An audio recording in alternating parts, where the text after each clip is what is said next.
我叫江兆雪，在江家活了15年，他们叫我妖女灾星克亲命。别照水了，你这双浅金眼，村里人看了都说不吉利，改不了就认命。裴家愿意下聘，明早你过去。裴家那个眼睛不变的书生，人家不嫌你，你还挑。妹妹，裴家肯出12两，你也算替家里做了件好事。那12两是给我的聘礼，还是给你娶亲的钱？一家人分那么清做什么？我在这个家18年，挑水洗衣、下地劈柴，也没见你们把我当一家人。你别给脸不要脸！我不要脸，我只问一句：明天出门我有嫁衣吗？旧衣服够你穿了。我要嫁的那个人是邻村的书生，人人都叫他瞎书生。这清晨的光总是如此温柔，窗外的世界依旧朦胧如梦。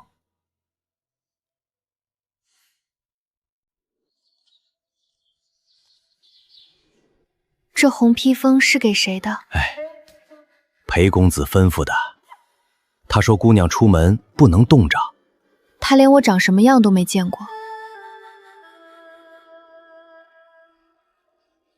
他说没见过也该有体面。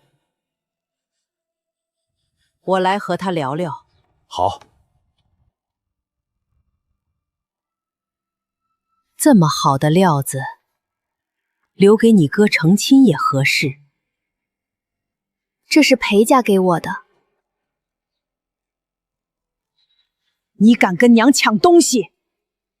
我不抢，我只是拿回别人给我的东西。出了这个门，以后别回来求我。娘放心，我会记住这句话。我走了，从今以后不会回来。离开这个家不知道是好是坏。但这件披风是我第一次被人当成新娘。阿雪，快进屋，外头冷。您不先看看我的眼睛吗？看了，很好看，像雪地里落了晴光。旁人都说吓人，旁人嘴碎不代表他们说的对。屋里烧了炭，别捂着出汗。很轻。他在听我。江姑娘，路上冷吗？你怎么知道我来了？你进门时脚步很轻，像怕踩坏别人家的地。我怕弄脏。地脏了能扫，人受委屈了不好补。裴公子，你真的不怕我？我看不见你的眼睛，但我听得见你很难过。难过的人不会害人。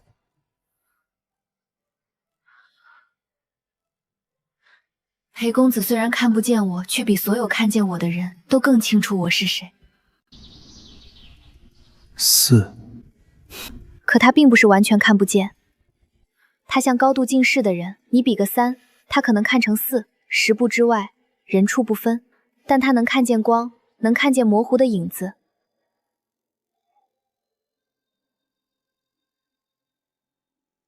那时候我就想，他的眼睛看不清，就让我的眼成为我们的眼。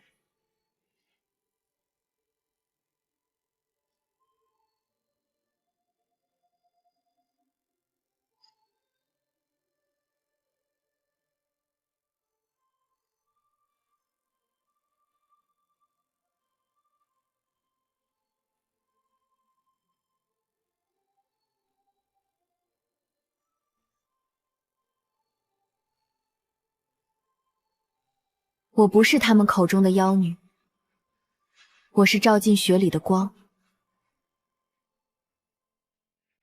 之前我是可以看见的。你说你不是天生看不见？7岁前我能认字，能看见母亲绣花，后来病了，眼前一日比一日暗。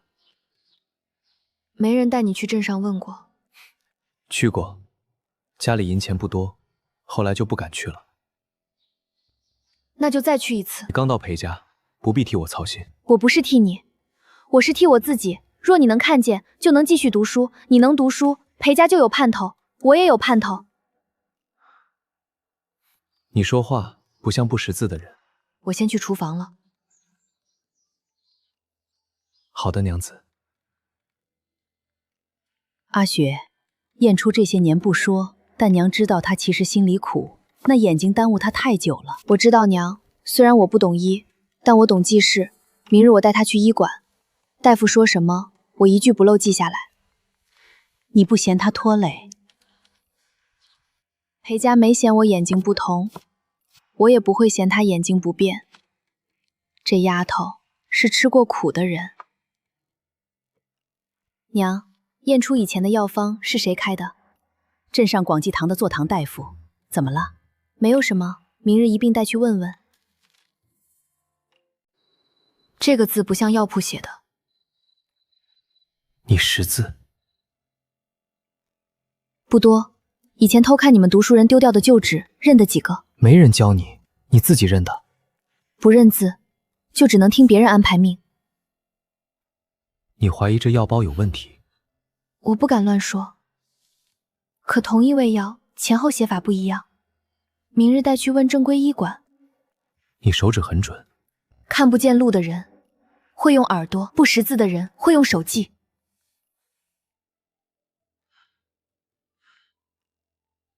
这张药方是我7岁那年用的，后来娘说效果不好，换了大夫。可我从不知道药名被人改过。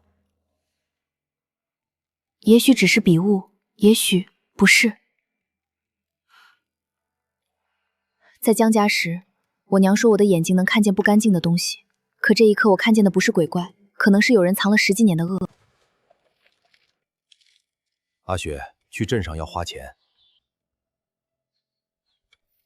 爹，我会绣补，也会做账。裴家娶你不是让你补钱的。我知道，可我想为这个家做点事。你娘当年也这么说。娘？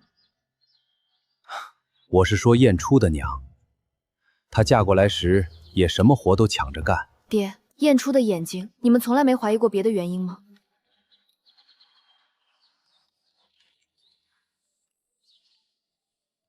想过，可我们穷，不敢往深想，怕想多了更难受。现在不一样了，有我。有你。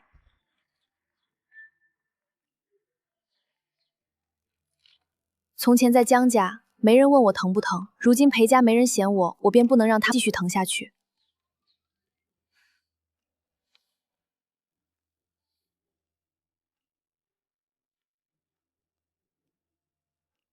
这方子谁开的？广济堂，大夫有问题吗？这味药叫明年草，写成明茜草就完全不是同一味了。前者养目，后者伤肝，若长期用错，那他的眼睛……不是命不好，是被耽误了。他们说我是妖眼，能看祸福，可我只想用这双眼睛替裴晏初看清他看不清的那条路。姑娘，我就直说吧，这方子不适合长期用，是害人。那他的眼睛还有机会吗？不能保证，但若配合调养，再加上年轻，只要值得试，就不能放弃。你是他什么人？妻子。他娶了你，倒是他的福气。不，是我运气好，嫁进了一个不嫌我的家。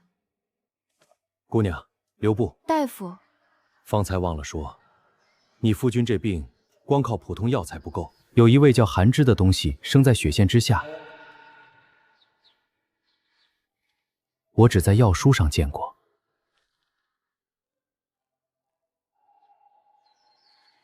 听说江家后山那片老林子里有人采到过，不过路险，姑娘不必勉强。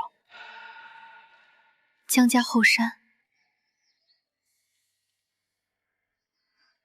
，15年来，江家说我的眼睛能看见晦气，可他们没看见，真正害人的不是眼睛，是人心。一个错字，耽误了他10几年。江家后山，小时候他们让我去最险的地方捡柴，说妖女走妖路，摔死了也不可。可如今那条路或许能救夫君的眼睛。若最后还是看不见，你会失望吗？会。你倒诚实。我失望的是世道不公，不是你。你已经撑了这么多年，我有什么资格嫌你？江兆雪，你和他们说的不一样。他们也和真正的我不熟。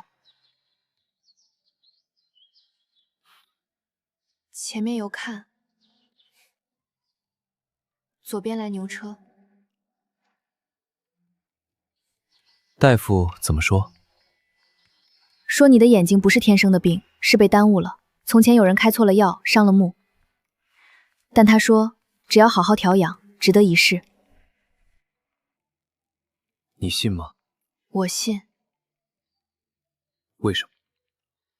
因为我看见了。你总是说看见，可你看见的和别人不一样。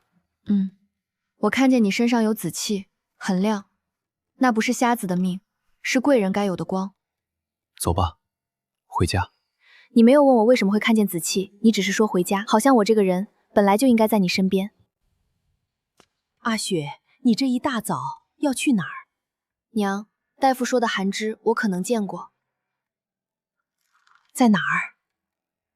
江家后山，小时候上山捡柴，见过一片白榕叶长在雪线边。那地方路难走，听说还有野物，你不能一个人去。我不是逞强，我记得路也会避险。以前在江家后山最险的坡都是我去的。他们说妖女走妖路，摔死了也不可惜。他们怎么敢？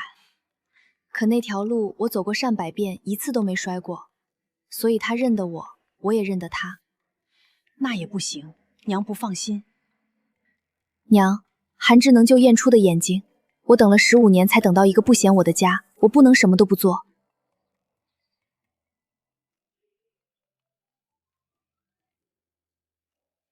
穿上，脚冻坏了，娘心疼。从前在江家，我出门捡柴，没人问冷不冷。如今裴家不让我去，我却更想去了，因为有人在家里等我回来。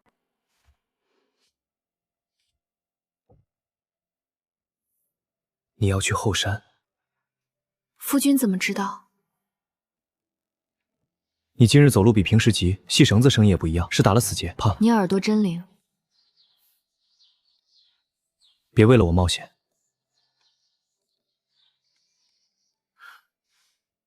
我去，不只是为你。以前我上山是为了江家有柴烧，这一次我想为自己选一条路。你眼睛不变。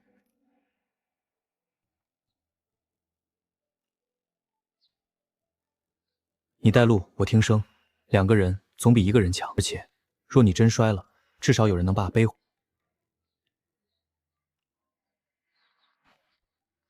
可山上冷，路滑，还有野物。我7岁就看不见了，可我还活着。阿雪，我不是你想的那么没用。好，我们一起去。别人说我们是妖女配瞎子，晦气凑一双，可他们不知道，瞎子听得见雪底下哪块冰要碎，妖女看得见山里头哪片叶能救命。我们加在一起正好。你以前一个人走这路，怕不怕？怕，但不敢说，说了他们会骂我矫情，说我妖女还怕黑。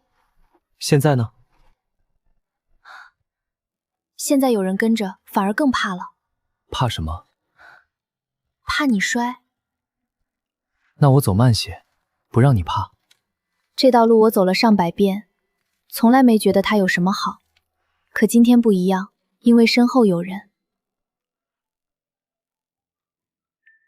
找到了。寒枝。和大夫说的一样。有人来过。什么人？脚印不大，不像猎人，很急，来的时候是跑的，走的时候也是跑的。而且他不是来采药的，是有人追他，还是他追别人？先别动，听一听。左边有人。我也听见了。别挡，并肩。脚印往崖边去了，不是砍柴人。你怎么判断？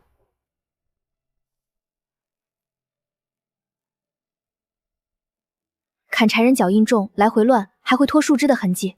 这个人只走一条线，步子轻，但每一步很急，像奔着什么东西来的。奔着药材。也可能是奔着人。那我们更要小心，先别挖。可寒枝就在眼前，万一被人抢先，东西丢了还能再找，你若出事，我拿什么换？先看看情况。好，先看看情况。江家时没人觉得我这条命值钱，可裴彦初说我出事，他拿什么换？原来被人珍惜是这个感觉。小娘子，这片药材我先看上的。山不是你家的，药也不是你种的。哟，嘴还挺利。你知道这东西值多少钱吗？我知道它能帮人治病，你若全挖走，明年这里一株都长不出来。你还管明年？管，因为人不能只顾眼前。这瞎子是你什么人？他夫君。一个瞎子，一个小丫头，还想跟老子争药材？识相的就让开，我挖完给你们留一株，算客气了。从前在江家，别人抢我的东西，我只能让。可这一次，因为这东西不是我的，是裴爷叔的眼睛，不能挖。你找死！你右边脚下那块血颜色发灰，少吓唬人！一个瞎子还会看路？我不看，我听。那块血底下是空的，再往前一步，冰会裂。你们想骗我？骗你对我有什么好处？你若掉下去，我们还得多挖一个坑救你。算你们狠，但这片药材我不会让，你们等得起就等着。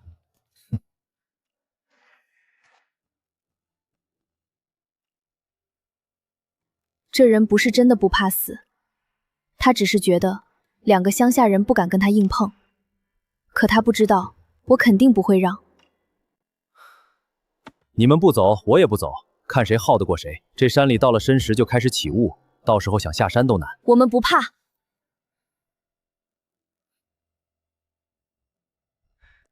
一个小丫头片子，一个瞎子，嘴倒是硬。别往前，你脚下冰裂了。少吓我！一个瞎子还会看路。他说的没错，你再动，血波会塌。你们想骗我？我没空骗你。左边3步远有松枝，抓住它，慢慢退，不要回头看，也不要把重心往右偏，右边是空的。快！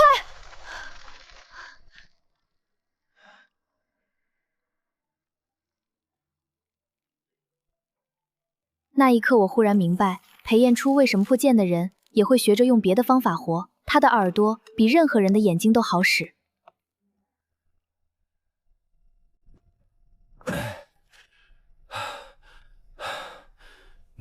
你真听出来了？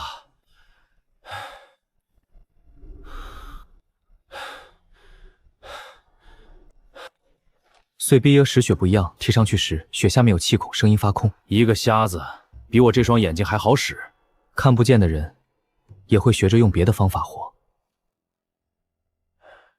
药材我不要了，算你们救了我一回。留根留种，别断后路。今年挖光了，明年这里什么都没有，你以后靠什么？吃过没后路的苦，就知道后路多重要。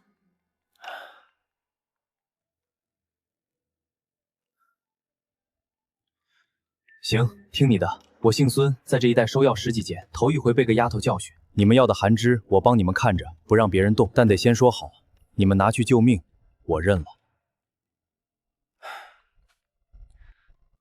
放心，我们家里有人等药。他说我们家里，不是我家里，是我们。好像从很久以前他就引进了。刚才怕不怕？怕，但顾不上。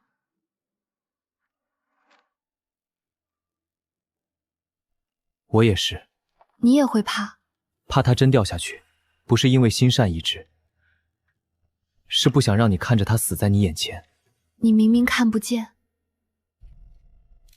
看不见也能听见，听不见也能感觉到。阿雪，我怕的不是他死，是那种事会让你难受。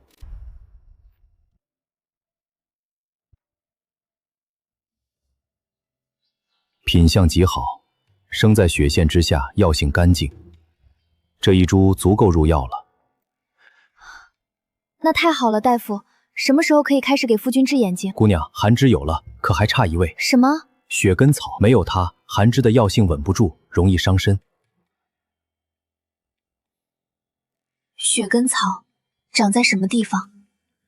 和寒枝生境相近，通常在寒枝3尺之内必有雪根草相伴，一阴一阳，相生相制。你采寒枝的时候，旁边没有看到白色细根、叶片带银边的草吗？有，被人提前挖走了。谁干的？不知道，但挖坑的人很急，连根拔，没留后路。近日镇上确实有人高价收药，你若急用，只能去药市碰碰运气。可雪根草难得，就算有，价格也不低。高价收药的人是拿来救命，还是蹲着挡价？差就不好说了，有人买药救亲，也有人买药断别人的路。有人抢在我们前面把雪根草挖走了，是巧合还是故意的？如果是故意的，那个人怎么知道我们会来采药？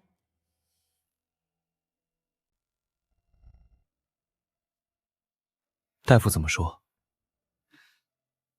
寒枝很好，可还差一味雪根草，被人提前挖走了。阿雪，算了吧，已经够麻烦了。裴彦初，你能不能为自己考虑考虑？我怕你累。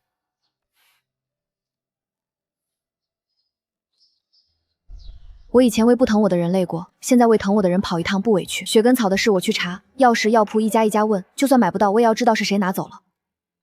你一个人去，我不放心。那你陪我去，你听声，我看人。我们在山里能赢，在镇上也能。好，我陪你。报了。掌柜，有雪根草吗？没有。见过吗？那东西稀罕，一年也收不到几回。前几日有人收走了最后一批。什么人？是个年轻男人，穿新棉袄，像是急着用钱。他说是自家妹子常去的后山挖的，品相不错。自家妹子常去的后山，那是江家的后山。年轻男人，他卖了多少？卖给了谁？不多，也就一小包，卖给陆家药铺的管事了。啊，那管事出手阔绰，给了双倍价。姑娘，你认识那个人？认识。我知道是谁拿走的了。江家后山的路是我踩出来的，寒枝是我看见的，可我的亲哥哥抢在我前面，把救命的药挖走，卖给了别人。哟，裴家少奶奶怎么回来了？是来显摆的，还是来借银子的？后山那包雪根草是你挖的？山上的东西，谁挖到是谁的？那片路是我走出来的。那药是我要救人的。救谁？救你那个瞎丈夫，他能给你什么？他给了我尊重，你们给过吗？赵雪来了呀，娘给你倒水。不必了，要卖给陆家管事了。人家出双倍价，我不卖是傻子。怎么你想买回去？晚了。那是我先看见的药。你看有什么用？你又没挖，自己手脚慢，怪谁？赵雪，你哥也是为了成家，你就当帮帮他。娘，我也是你生的。你如今嫁出去了，嫁出去不代表你们还能拿我的辛苦换钱。从前的柴，从前的路，我都不计较了。可这一次，你们拿的是救命的药，那药不是还没用上吗？所以呢，等用上了再后悔。说完了没有？说完了就走，别在这儿哭哭啼啼的，晦气。你卖掉的那包药，本来是给裴彦初治眼睛的，他眼睛好了就能读书科举，科举中了就能出人头地。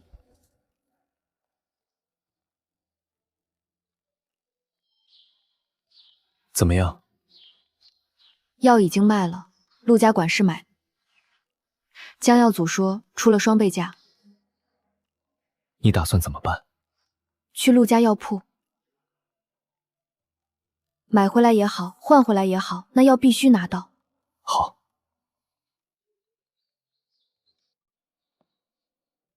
买什么？雪根草，前几日江家卖给你的那包。你就是裴彦初那个心腹，那双眼睛果然特别。药呢？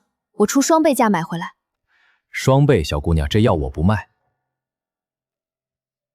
3倍。不卖，不是钱的事。那是什么事儿？你家夫君手里是不是有半块旧玉？半块旧玉。那日在裴家，娘确实提过一次，说晏初小时候随身带着半块玉，是认亲的信物。可陆家怎么会知道？他怎么知道旧玉的事？陆家要的不是药，是裴晏初身上的东西。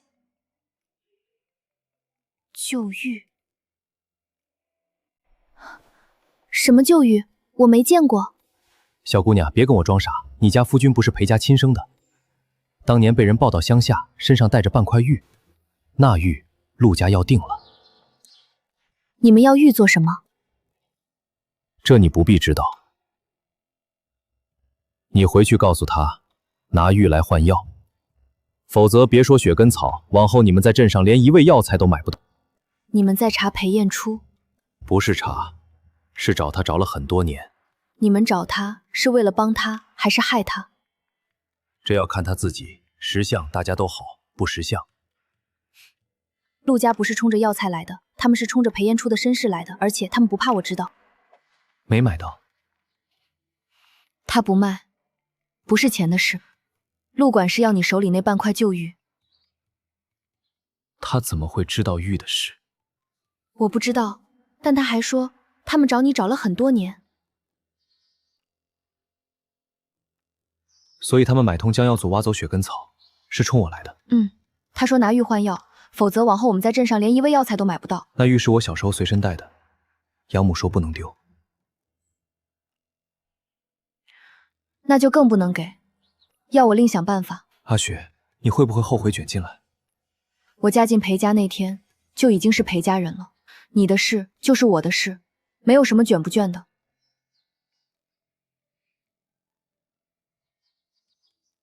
好，那我们一起想办法。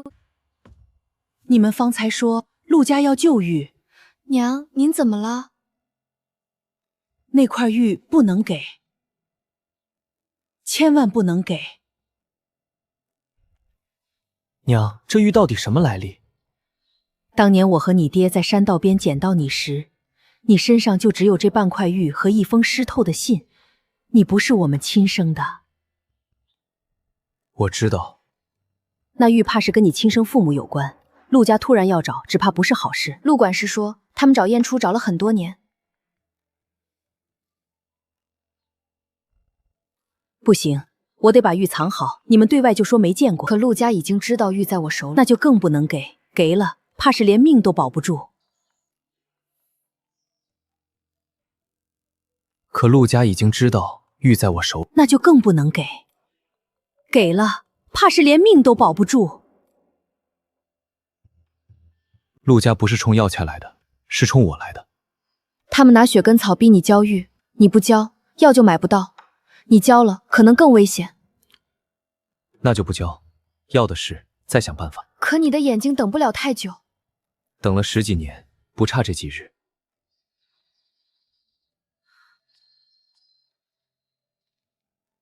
请问这里是裴晏初裴公子家吗？我是。陆管事让我送来的，说公子看了就明白。他们还要断你读书的路。陆家的手伸得真长。你打算怎么办？明日我去书院一趟，他们越怕我读书，我越要读。你在想什么？想我到底是谁？为什么陆家要找那玉，又怕我读书？不管你是谁，你都是裴晏初。哼。明日去书院，我陪你去。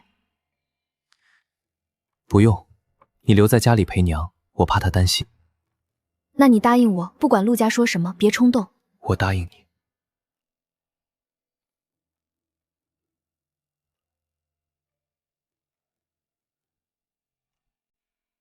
这玉当年裹在你身上的襁褓里，还有一封信，信上只认得出几个字：侯府嫡孙。我和你们爹商量了一夜，最后决定把信烧了，怕留着招祸，只留想着万一你亲生父母找来，还能有个凭证。那信上有没有说我为什么会被丢在山道上？没看清，只认得那几个字。但你不是普通人家的小孩，所以陆家要这玉，是为了认亲，还是为了灭口？这就是我最怕的。若是认亲，他们该高兴才是，为什么要拿药逼你们？若是灭口，娘，这玉的形状是不是只有一半？是，断口不齐，像是被人故意掰开的。陆家要这玉，也许他们手里有另一半。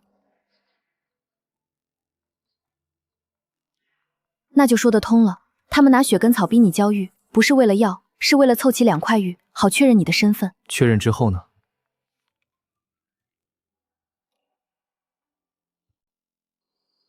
你怕不怕？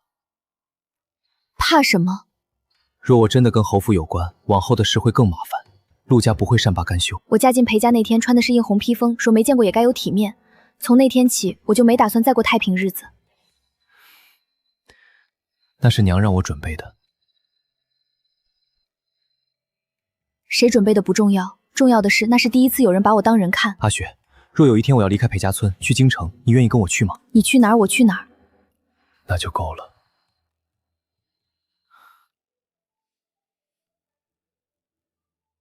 今日我去镇上打听陆家的底细，你在家陪娘。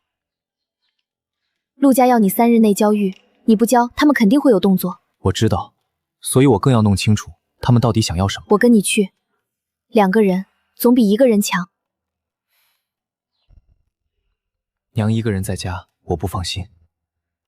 那让爹今日别去地里，在家陪娘。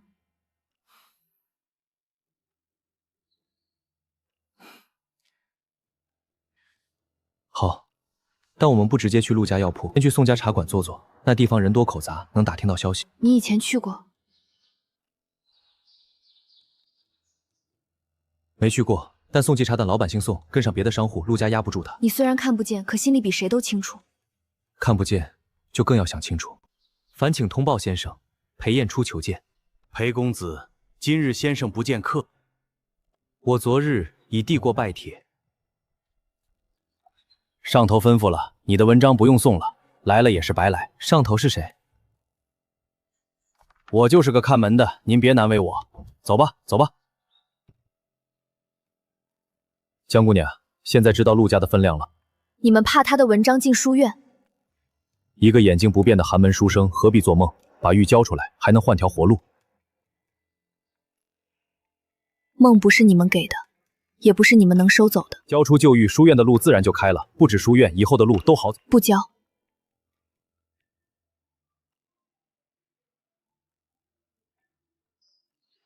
那你们就一起困在这村子里，一辈子别想出去。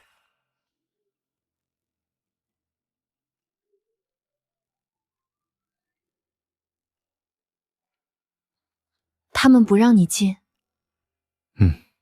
说上头吩咐了。陆管事在外头等我，拿书院的路逼我们交玉。他们越是这样，越说明那玉重要。可你的文章送不进去，怎么办？我自己进不去，但文章可以进。怎么进？你替我背。我？你记性好，我念过的文章，你能一字不差背出来，就在这门口背。有人听见，有人传出去，就够了。可我是女子，又没人认识我。不认识更好，他们说不了我买通考官。好，你念，我背。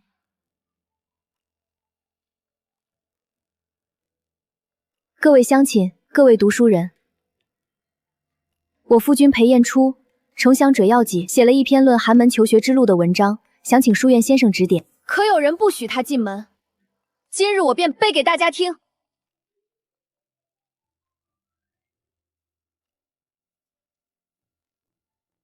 天下之事，患莫大于庸鄙。寒门子弟，非无才也，无门也。这是谁的文章？我夫君裴彦初。你背得很好，可否让我见见你夫君？晚生裴彦初，敢问老先生是？老夫姓宋。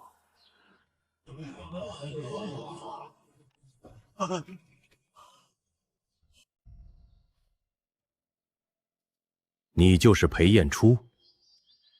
晚生正是。你的文章为何要妻子在门外背诵？有人不让晚生进门。谁？陆家。若书院不开门，你可愿来我门下读书？学生愿意，但学生不愿因私怨得路。我收的是文章，不是人情。那学生感应。好，明日你到城东宋府来找我，带上你的文章，也带上你的人。多谢太傅。人群一阵骚动，有人低声说：“宋太傅，那是当朝帝师。”门房缩在门后，脸都白了。你腰间系的是什么？一块旧玉。可否给我看看？你从哪里来？裴家村。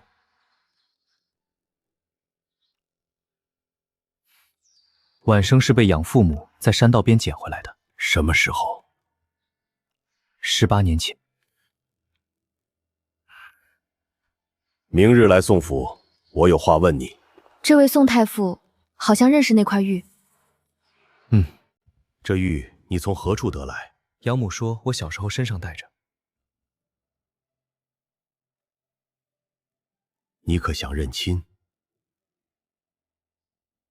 我想先读书，若亲缘是真的，迟早有证；若是假的，追着反倒可笑。好，你记住今日这句话，别让身世盖过你的文章。学生省得。陆家为何要这块玉？他们说拿玉换药。我妻子急需一味药材治我的眼睛。什么药？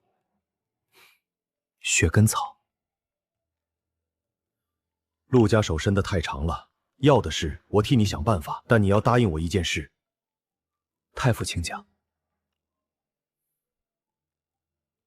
不管身世如何，你都要先把科举的路走完，寒门也好，侯门也罢，文章才是你自己的。学生明白。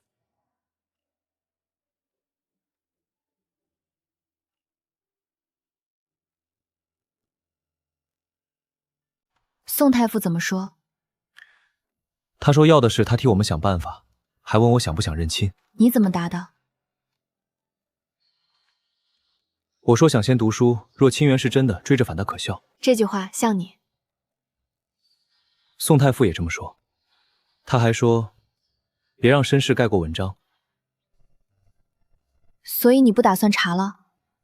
查，但不能靠一个不明不白的身份翻身。为什么？因为他们看不起寒门，我偏要用寒门的名字考进去。好，我陪你。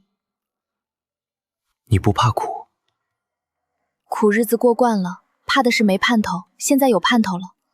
可算回来了，宋太傅没为难你们吧？没有，太傅说要的是他帮忙想办法。那就好，那就好。裴公子，镇上有人传闲话，说你家娘子那双眼睛能看人吉凶，是个妖女，还说宋太傅是被她蛊惑才收你入门的。谁传的？听说是陆家夫人在茶铺里说的，现在满镇都在议论。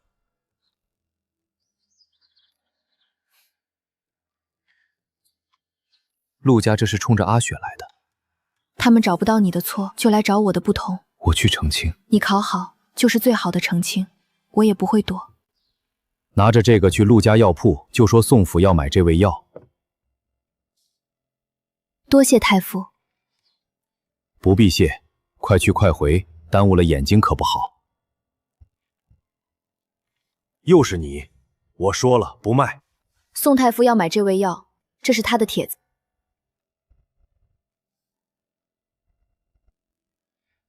宋太傅要买，我们自然卖。价多少钱？50两。你之前从江家收来只花了不到10两。现在就是这个价，买不起就走。好，我买了，但我要收据，写明药材名、价格、日期，盖上你铺子的印章。要收据做什么？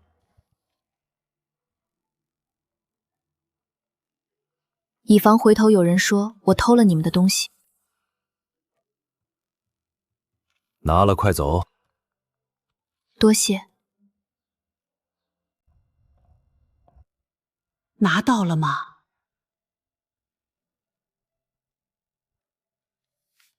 拿到了。太好了，快，我去熬药。花了多少银子50两。太贵了。不贵，能换回你的眼睛，500两也值。苦，你忍一忍。10几件都忍了，不差这一口。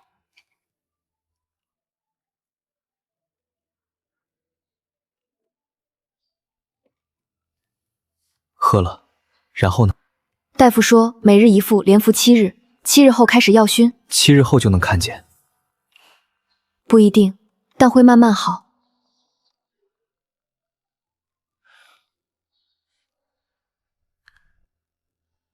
若我能看见，第一件事就是好好看看。好，我等着。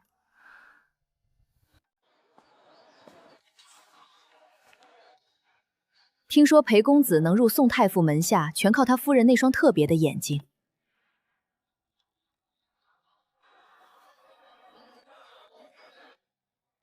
真的假的？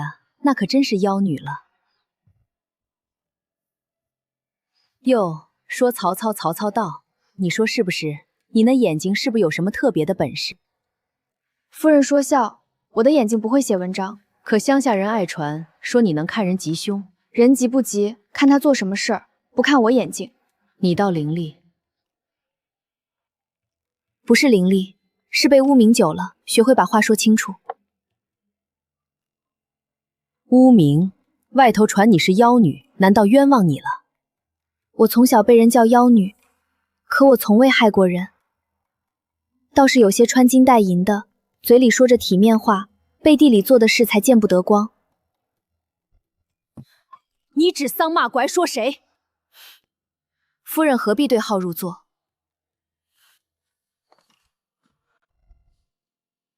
你去镇上了？茶铺里遇见陆夫人，她在传我是妖女。流言冲你来，是我连累你。不是你连累我。我去澄清。你怎么澄清？逢人就说我眼睛不妖，越解释越像心虚。那怎么办？你考好就是最好的澄清。你中了科举，谁还敢说探花的夫人是妖女？可你呢？你就不管了？我也不会躲。他们说我靠眼睛蛊惑人，我就靠手艺活给他们看。我会刺绣，从小看别人绣，自己琢磨过。我打算去绣坊接活，能挣钱，也能堵嘴。你想好了？想好了。从前在江家，他们嫌我眼睛不详，不让我学手艺。现在我偏要用这双手，让他们看看什么叫本事。阿雪，外头那些闲话你别往心里去。娘，我不往心里去，我打算去绣坊接活。你什么时候学的刺绣？小时候在江家隔壁婶子绣花，我偷偷看，偷偷学。后来捡过人家不要的碎布，自己练过。那你绣的怎么样？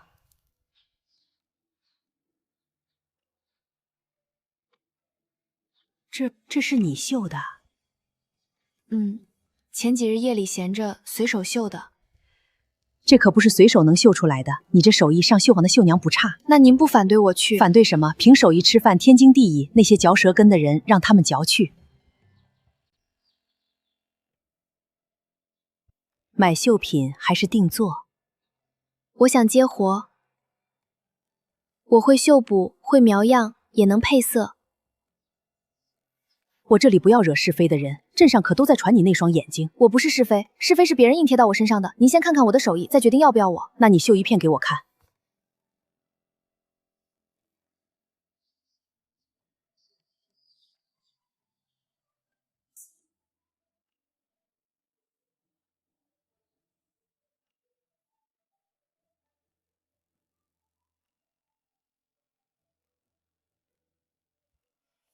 没人教过你？小时候偷看过隔壁婶子绣花，后来捡人家不要的碎布自己练，看久了就会一点。这不是一点，这是流血针法。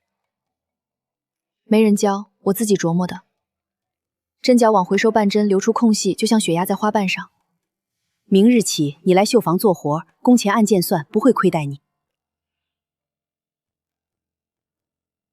我不要特殊照顾，案件算钱就行。行，凭本事吃饭。不过我可提醒你，陆家夫人在镇上说话有分量，你得罪了她，来我这里做活，怕是会连累绣房。掌柜若怕连累，我现在就走；若不怕，我不会给您添麻烦。你做你的活，外头的事儿我来挡，手艺难得，不能买美了。掌柜的，我家夫人要订一批绣品急用，明日就要。这么多，一夜怎么赶得完？夫人说了，别人做不了，就让新来的那个做，做不出来就说明没本事，趁早别在镇上丢人。陆夫人，这是冲你来的。这单太急，我可以推掉。不能推，推了他会说我心虚。你一个人一夜赶不完。我不做满绣，改成留白剪梅，省针脚也更雅。样图按他的要求来，但针法我用自己拿手的。你敢改客人的样儿？他要的是为难我，不是样子。我给他一个挑不出错的，针法改得更精致，他挑不了刺，时间赶不上他就说嘴，所以我今夜就得做完。你这孩子，行，我帮你备料。你在这儿坐，我给你点灯。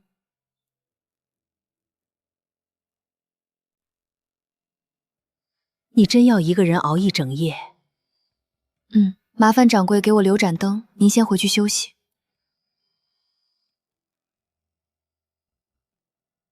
我年纪大了，熬不住夜，但你一个人在这儿，我不放心。没事儿，以前在江家我常熬夜劈柴洗衣，习惯了。那我把门从外头锁上，你在里头安全些。明早天亮我来开门。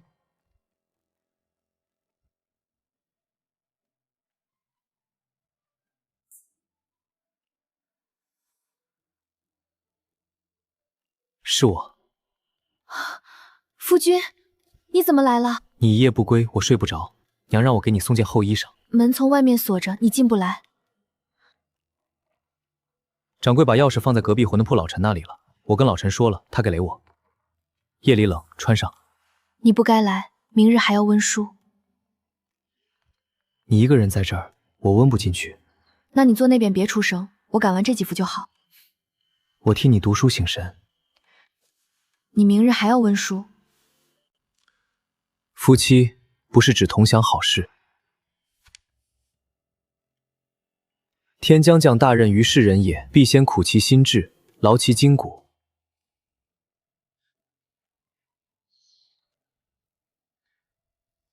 做完了。衣服不少。手疼不疼？有一点，没事。裴公子也在这儿熬了一夜。他在哪儿，我在哪儿。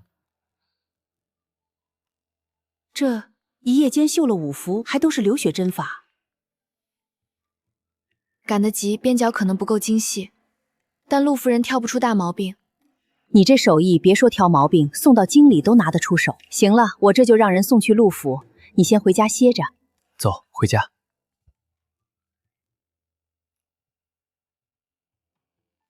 雪梅用白，你是给我添晦气吗？夫人原单写的是冬景清雅，冬雪不用白，难道用红？你顶嘴！我是在按单说话，单据上有夫人手印，也有掌柜见证。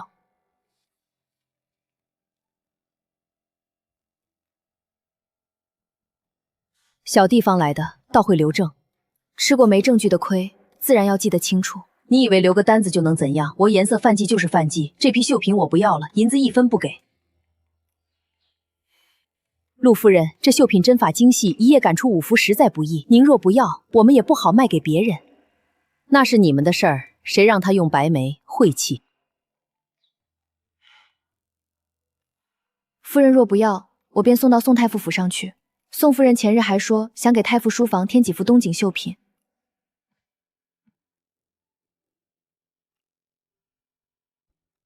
你拿宋家压我？不是压您，是告诉您这绣品不愁没人要。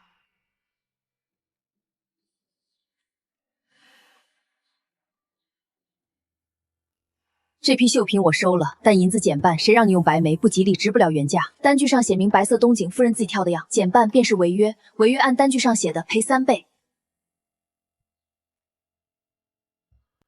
你敢跟我谈违约？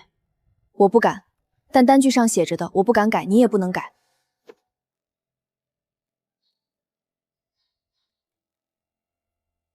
好，原价了，在镇上得罪陆家，没有好下场。我没有得罪陆家，我只是把自己应得的拿回来。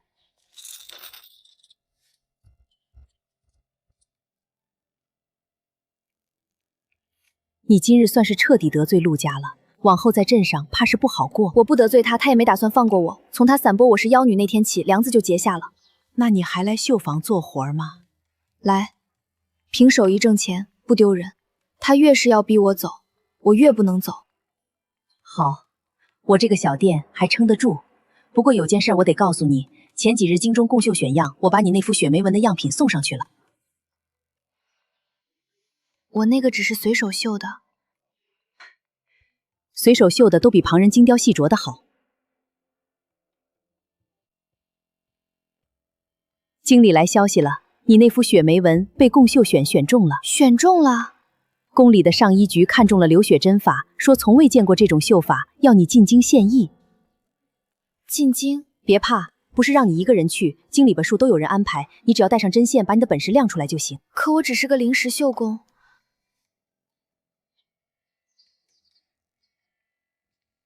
手艺不问出身，宫里看的是针法，不是你从哪儿来的。若选上了，会不会给绣坊惹麻烦？陆家那边麻烦已经来了，不如把路走宽。你若在京城站稳了，陆家反倒不敢动你。我得跟家里商量。应该的，这是大事。不过别拖太久，经理来人也就这几日了。怎么了？掌柜说我那幅雪梅纹被京中贡绣选中了，宫里要我去献艺。什么时候？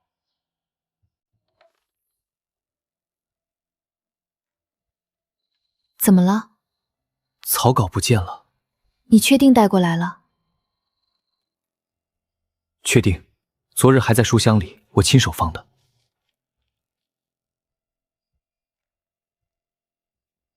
别急，谁进过房间？下午店小二送过热水，还有陆家的人也住在这间客栈。他们偷草稿，是想提前污你抄袭。没有草稿，明日若有人拿出相似的冠绝，我说不清。你说得清，我听你念过，我也记得。明日若有人污你，你只管说出你的思路，我替你做。你一个人作证不够，所以要先找到证据。小二哥，下午那壶热水是谁让你送的？客人自己要的。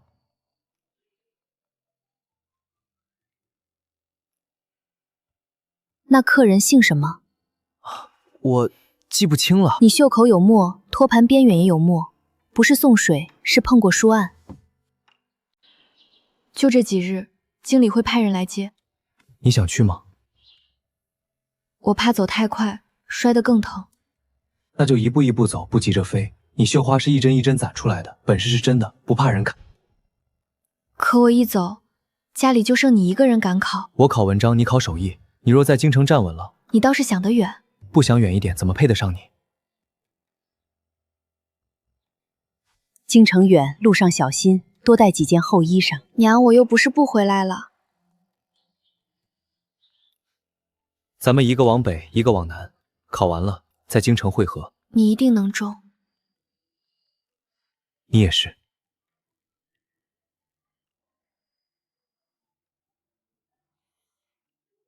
等我。我等你。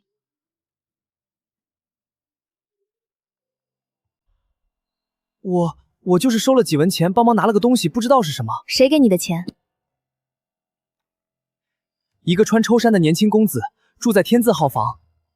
他说是跟那位公子闹着玩，让我帮忙把几张纸拿出来了。我不知道，我只负责拿出来交给他的小厮。是陆家的公子陆成旺，他收买了店小二，把你的草稿拿走了。现在怎么办？你先把明天的文章思路再给我讲一遍，我记下来。万一明日他在考场外拿草稿污你，我们有准备。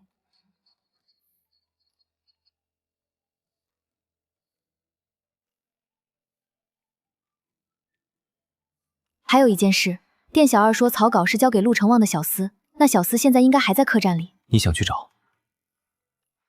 不找，打草惊蛇，明日考场上见分晓。好，听你的。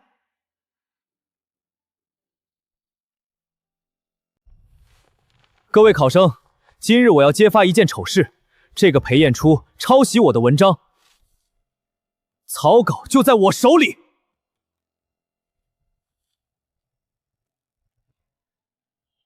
我未曾抄袭。那你的草稿怎么会在我这里？裴彦初，若你现在认错，还能保点体面，否则我报官处理，你这辈子都别想科举。寒门清白，不由你一句话定。可惜你遇到了我。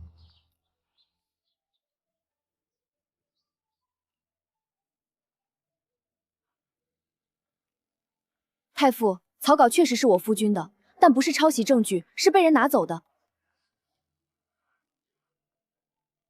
你有凭据？有，店小二可以作证，是陆成旺花钱让他从我们房间偷走的。托盘上的墨痕和店小二袖口的墨迹都可以对证。胡说！你一个乡下妇人，血口喷人！先听他说完。更重要的是，草稿上有错字。错字？我夫君眼睛不变，默写时偶尔会写错偏旁，但那些错字是他故意留给我辨认的暗记，每一处错字，他都能说出当时为什么写错。若草稿是抄别人的，不该有这些错字。裴彦初，你可敢当众复述你的文章？学生愿意。背文章谁不会？说不定他早就背熟了。那草稿第3段有一处写错的字，砥砺的砥，我误写成了底。因为我默写时想到了底字，笔误，而正式单卷中我写的是正确的底。陆公子，你的草稿那个字是错的还是对的？陆成旺，你还有什么话说？这草稿是我捡的。那为什么你的随从会出现在我们客栈？为什么店小二指认是你？此事我会禀明主考官，放榜贼及谁诬告，自有公断。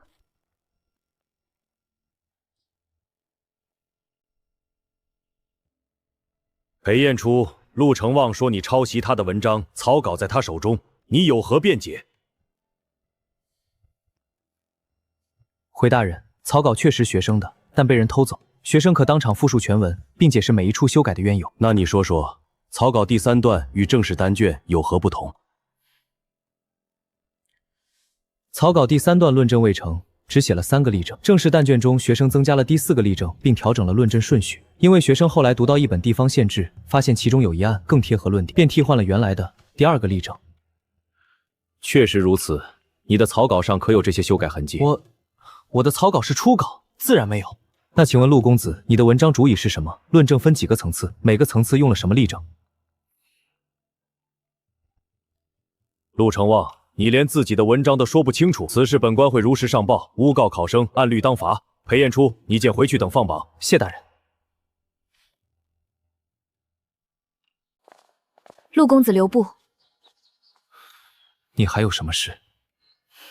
你方才说翻旧事，什么旧事？你套我话。是你自己心虚。江昭雪，你那双眼睛再会看，也看不见陆家的门有多高。一个乡下妇人，别以为夫君中了探花，你就能在京城横行。门高不怕，怕的是门里藏脏事。你什么意思？没有什么意思，只是提醒陆公子，探花郎的文你们诬告不成，若要再使别的绊子，最好先想清楚后果。你威胁我？不是威胁，是劝告。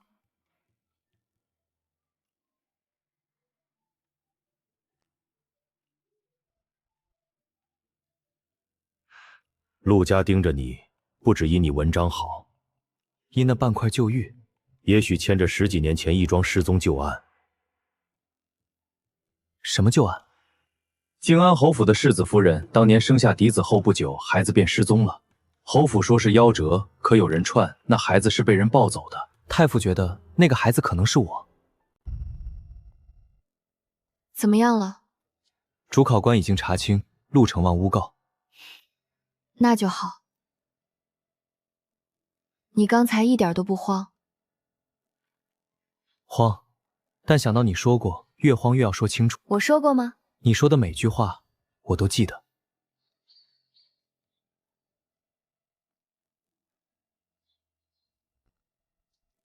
明日放榜，你紧张吗？有一点，但不管中不中，文章是我自己写的，这就够了。你一定能中。你这么信我？我信你的文章，也信你的为人。清河县裴彦初，高中一甲第3名，探花郎。你中了。中了。探花又如何？你们以为进了京就能翻旧事？什么旧事？你那双眼睛再会看，也看不见陆家的门有多高。裴彦初，你高兴得太早了。他什么意思？不知道，但他一定还藏着什么事。你的年龄对得上，那块玉我也见过。当年靖安侯府世子大婚时，侯爷送了一对玉佩给新人，一人一半。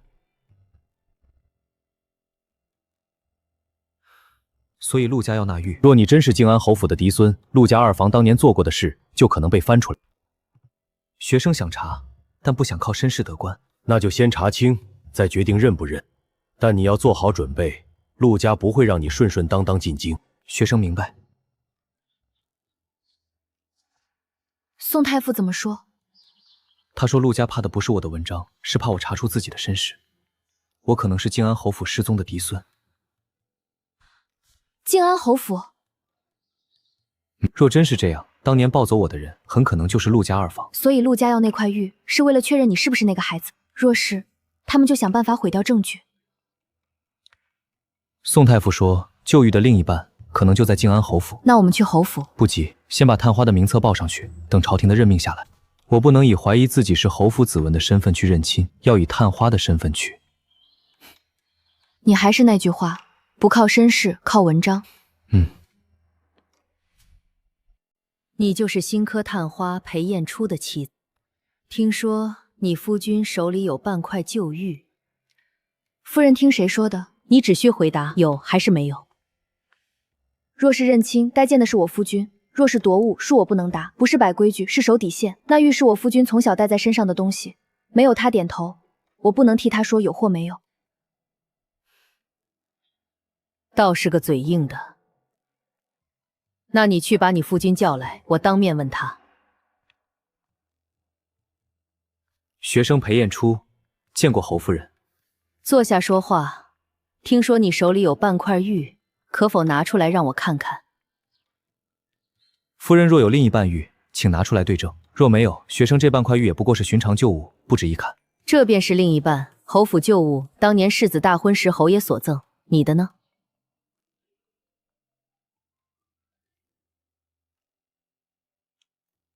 玉能合不代表人是真的，世上仿造之物多得很。且慢。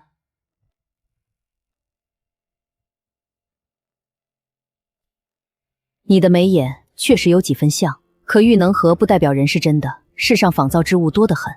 夫人若不信，可查当年失踪记录。学生是养父母从山道边捡回来的，时间、地点都能对上。侯府的事不劳外人插手。若我真是外人，陆家为何追着旧玉不放？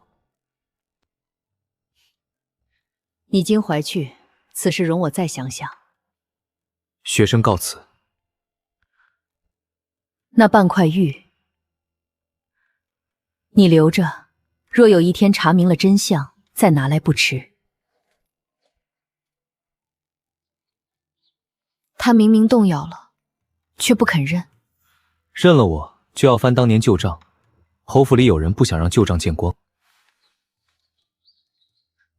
你是说，当年抱走你的人，可能就在侯府？不一定是抱走，也许是有人趁乱把我送出府，怕我留在侯府会出事。那我们查旧账。夫人若不信，可查当年失踪记录。学生是养父母山道边捡回来的，时间侯府世子夫人丢孩子的事对得上。侯府的事不劳外人插手。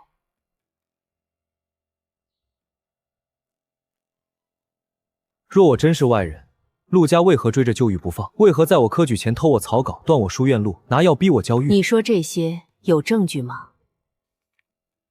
人证物证都可以呈堂，只是学生不想以这种方式认亲。若夫人觉得我是假的，我现在就走；若夫人觉得可能是真的，那便该给双方一个明白。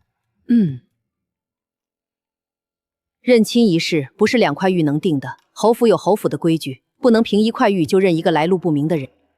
晏初，罢了，你们去吧。学生明白，那学生告辞。夫人，那孩子眉眼跟世子有几分像？闭嘴，此事不许再提。你怕吗？我最怕的日子已经过完了，现在怕的是真相来了，你扛不住。我扛得住，有你呢。怎么样，侯府认了吗？没有。侯夫人说玉能合，不代表人是真的。我就知道会这样。当年那封信，我留了一角。当年那封湿透的信，我怕以后有用，偷偷撕下了一角，晾干收了起来。上面的字不全，但有一个名字还能看见。侯府乳娘周氏。对，就是个名字。若找到这个周氏的事，10几年过去了，不知道他还在不在？在不在都要找，这是唯一的线索。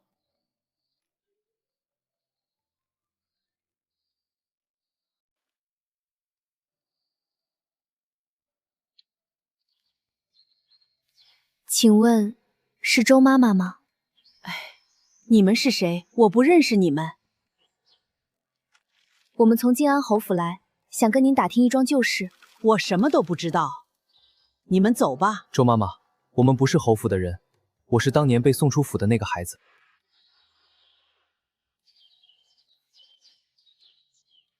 你是？我身上有半块玉，是当年世子大婚时的对玉。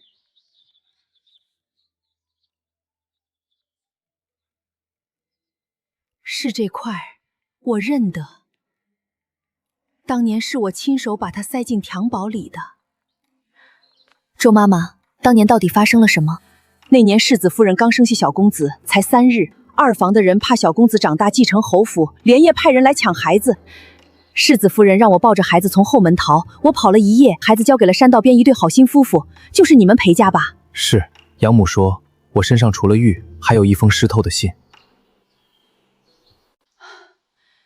那封信是我写的，我怕以后说不清，就把事情经过写了下来。可我刚写完，二房的人就追来了，信被雨打湿，我只来得及撕下一角。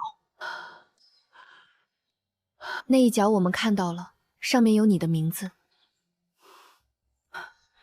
这些年我不敢回侯府，我怕二房的人找到我杀人灭口。周妈妈，你愿意替我们作证吗？我怕。周妈妈，当年您冒着性命救了他，如今他已经长大，中了探花，有宋太傅做靠山。好，我作证，但你们要答应我，护我周全。我答应你。周妈妈，您手里还有当年的东西吗？这是我藏了10几年的东西，当年世子夫人给我的银镯子，还有一封我留的底稿。这份底稿和信上的内容一致吗？一致。当年我写了2。周妈妈，明日我们带你去见宋太傅，有太傅做主，没人敢动您。好，我跟你们去，也该把真相说出来了。多谢周妈妈。是小公子长大了，世子夫人在天有灵，该安心了。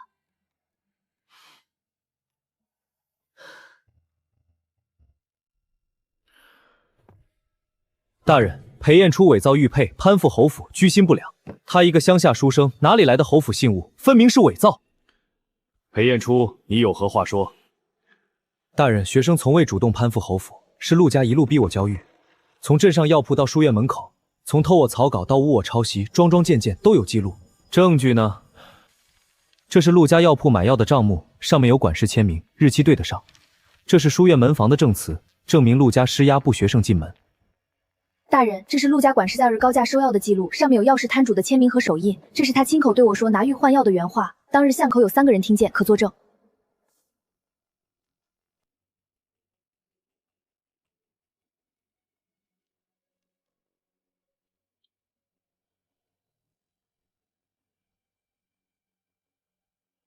江氏，你一介妇人，如何记得准了那么多证据？大人，我从小被人说眼睛不详，所以我学会把每一件事看清、记清、说清。江家卖我那天，我记住了婚契上的每一个字，裴家公婆对我说过的每一句话，我也都记着。陆家管事对我说拿玉换药时，我在心里默念了3遍。一个乡下妇人记性再好，能记得住药师摊主的名字？那张收据上写的是广济堂，管事签字是陆安，大人可以去查。广济堂的伙计和摊主都认得陆管事。陆成旺，你还有什么话说？大人，就算药是陆家买的，也不能证明裴彦初就是侯府的人。他有玉，谁知道是不是偷的？我能证明。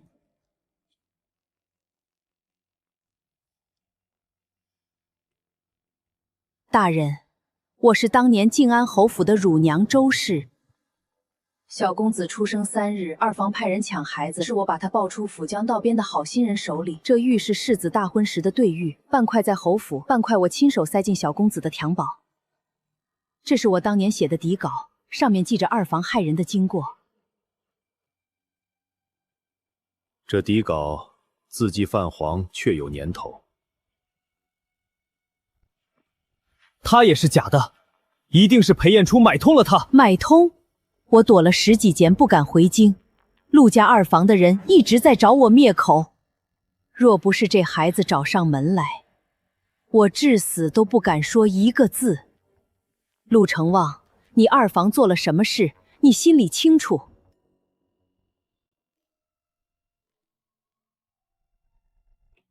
传侯府的人来对质。周妈妈，你还活着？夫人，当年奴婢没能护住小公子，今日总算能替他讨个公道了。这孩子的眼睛就是被二房毒瞎的。是你，眉眼像你父亲。他们说孩子夭折了，我不信，可我不敢查。夫人，学生今日不认亲，学生只求一个公道。大人，这孩子的身份我认。二房当年做的事，侯府愿意追查到底。你们联合起来害我！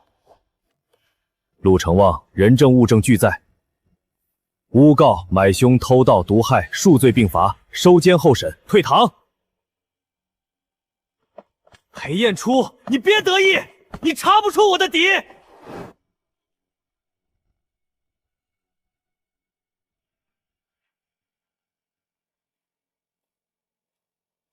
你方才在公堂上一眼就认出了旧乳娘。看清楚了。那你看我呢？清楚了吗？10几年了，我第一次清清楚楚看见一个人的脸，不是影子，不是轮廓。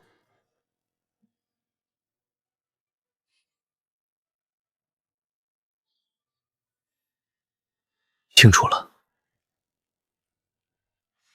阿雪，我真的看见了。那些年我只能听你的声音，摸你的手。从今天起，我能看你了。什么样？比我想的还要好看。你的眼睛不是妖，是光。从前看不清的时候你难过，如今看见了。那以后我不哭了。哭也行，我看见你哭才知道怎么哄。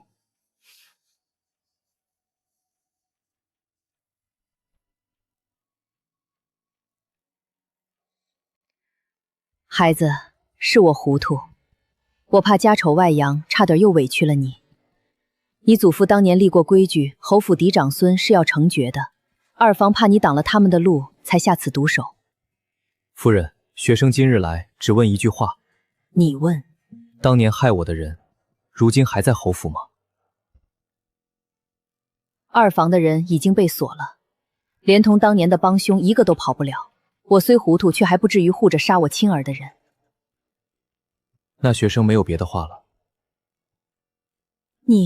你不想认祖归宗吗？我可以认亲，但我不会离开养父母。他们供我读书18年，替我治眼睛，教我做人。在我心里，他们就是我的爹娘。好，是侯府欠你的，也是我欠你的。你要住侯府，随时可以回来。你若不愿，侯府也认你这个孙儿。多谢夫人体谅。你还愿意叫我一声母亲吗？给我一点时间。好，不急。你什么时候愿意叫，我都听着。你方才为什么不答应叫她母亲？不是不答应，是得慢慢来。我养母对我有18年养育之恩，她从小把我当亲儿子养。我若今日见了亲娘就改口，养母心里会难受。你想的真细。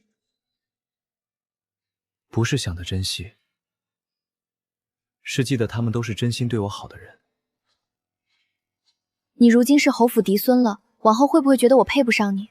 我若真这么想，就不配站在你身边。你记不记得当初在裴家村，所有人都骂你是妖女，是灾星，是你说服我去治眼睛，是你进山采药，是你当众背我的文章。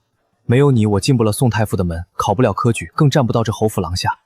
可那些人会说，那些人说的话，你听过一次就够了。你是我明媒正娶的妻，从前是，现在是，以后也是。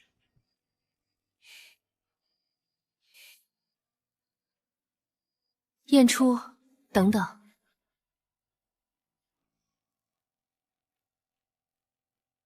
皇上方才派人传话，北地赈灾粮案牵涉镇广，朝中无人敢查，宋太傅举荐了你。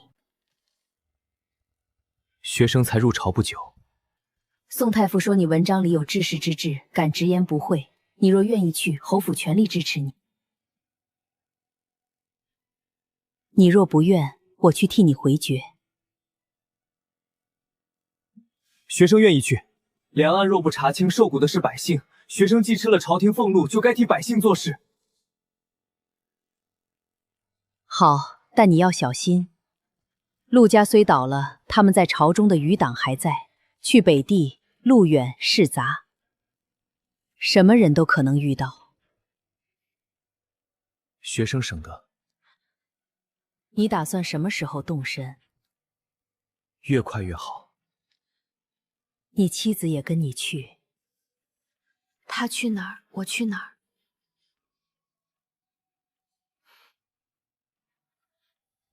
那你们一起好好的回来。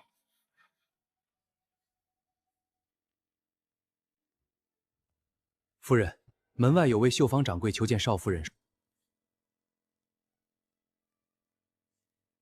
请他进来。草民见过侯夫人。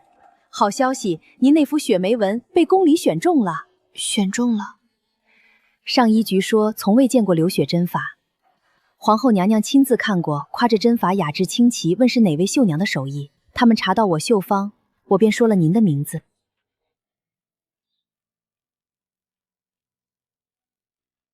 阿雪，你还会刺绣？小时候偷学的，后来在绣坊练过一阵子。这针法倒像前朝宫里失传的流血绣。我小时候见过祖母的一幅绣屏，就是这样的针脚。你无师自通？自己琢磨的。难怪皇后娘娘会问。你这手艺搁在京城也是头一份。上医局说了，若是您愿意，下月宫中绣品新样，想请您入宫指点。我可以吗？怎么不可以？凭手艺吃饭，谁也不能拦你。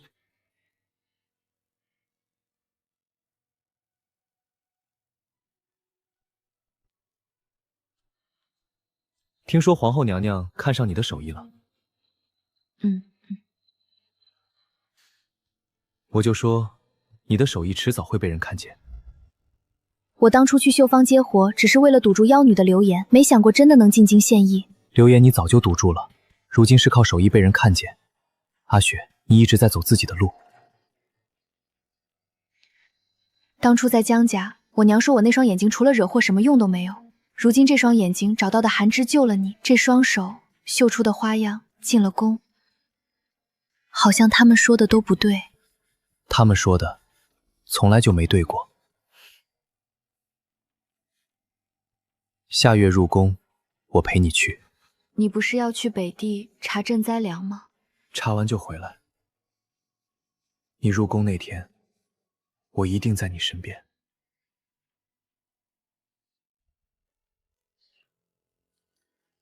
少夫人，您看这些账已经看了3日了，有什么问题吗？这笔运粮损耗报了3成，可裴彦初尊说北地道路已经修通，损耗最多1成，多出来的2成是进了谁的口袋？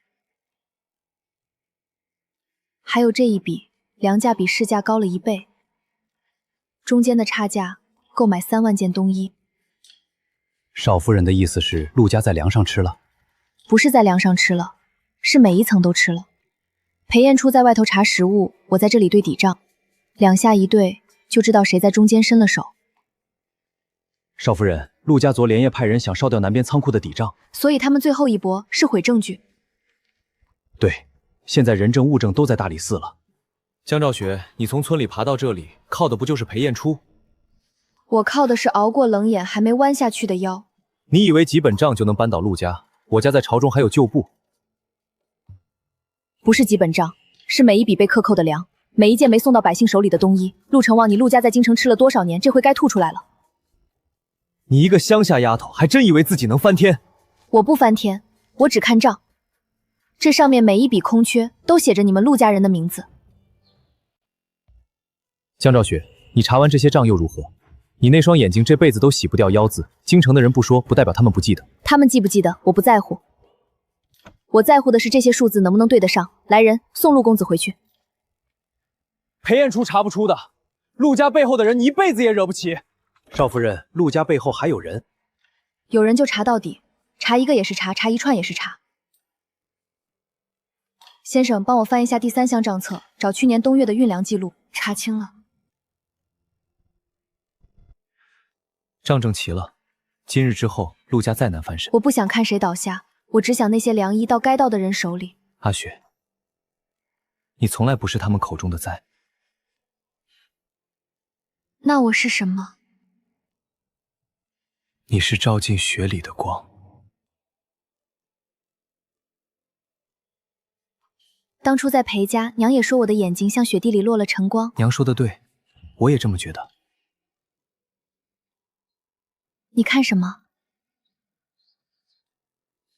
看你，从前看不见的时候，只能听你的声音，猜你的表情，现在能看见了，要多看几眼。又不是以后看不到了。赵雪，娘以前错了，你如今过得好，能不能帮帮你哥？他娶不上媳妇儿，家里也没米下锅了。娘，你后悔的不是亏待我，是没想到我能走到今天。赵雪，娘也是没办法，你有办法，你只是从来不愿意在我身上用办法。我不会报复你们，但从今往后，江家的路，江家自己走。赵雪，你当真不认娘了？你当年说出了那个门就别回来求你，我记住了，你也该记住。陆家的事算完事了，我们可以过我们的日子了。下个月入宫指点绣样，我陪你去。